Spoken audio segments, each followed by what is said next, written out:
through your lens, not only as a marketing innovator, but also with your experience as an investment banker, which I absolutely love. I absolutely love that dimension to this conversation. How do we, as an industry, make marketing indispensable? Man, I love this question because it kind of sits at the heart of what I've been really evangelizing in both my books and my career. Mm-hmm. And when it comes down to it, I kind of boil it down to three things that makes marketing indispensable. The first is we have to reframe marketing from a cost center to more of a strategic growth investment that really Mm-hmm. directly ties to business value. And this comes from when I used to do investment banking, where I spent a lot of time with CEOs, CFOs of major companies, and I heard them talk. And when they're talking, they're really talking about making sure that their profit and loss, their P&L is really strong.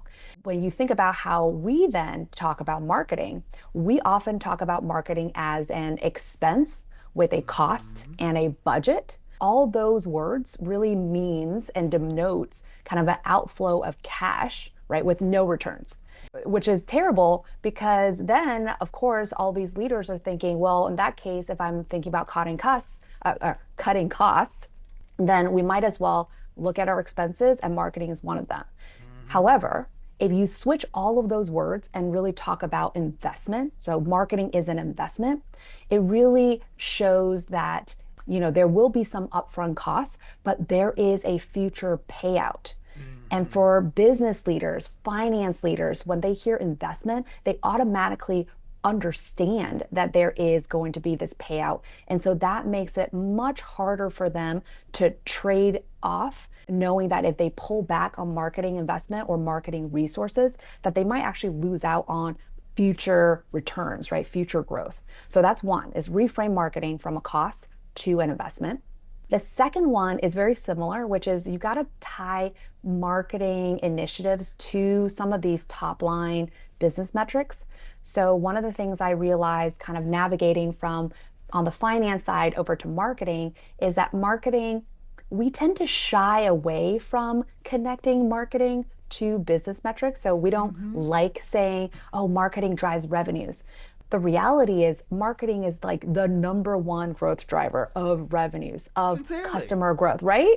And Yeah. so the fact that we shy away from using those terms or connecting those two also makes marketing seem like it's not doing what every other business is doing, which is driving growth. And so being able to tie those metrics, those like marketing metrics to business terms is going to be super important, even if it takes time. So one example I love to always give is marketers, we love talking about brand love, brand awareness, all of these like terms about kind of the future of Mm-hmm. brand.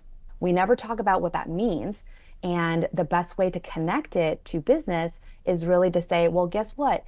When somebody loves your brand, they are more inclined to want to buy you over someone else, which means that you could put a premium on your price, which means Mm-hmm. that you could grow that revenue. And over time, did you know that brand can be actually an intangible asset on your balance sheet? So all of those things makes marketing super strong. Mm-hmm. And I would say the third one is that, marketing is really about influencing a decision, whether that's getting a consumer or a customer to click to buy, or whether it's getting a stakeholder partner within an organization to say yes to your initiative. But it really is about influencing. So, in order to be indispensable, you have to actually show value by being able to connect what you're doing to what some of these other people care about. So, what your customers care about, what your finance, your business, your product, all these other stakeholder teams, what they care about. And all those things together will make marketing very indispensable. I love it kind of across the board. And one thing that you said that now I'm realizing, I've been here at the ANA for almost 12 years. Before that, I was in the agency world for over half a decade. Marketing's here to make money. I don't think I've ever heard anybody break it down that simply. And good God, why not?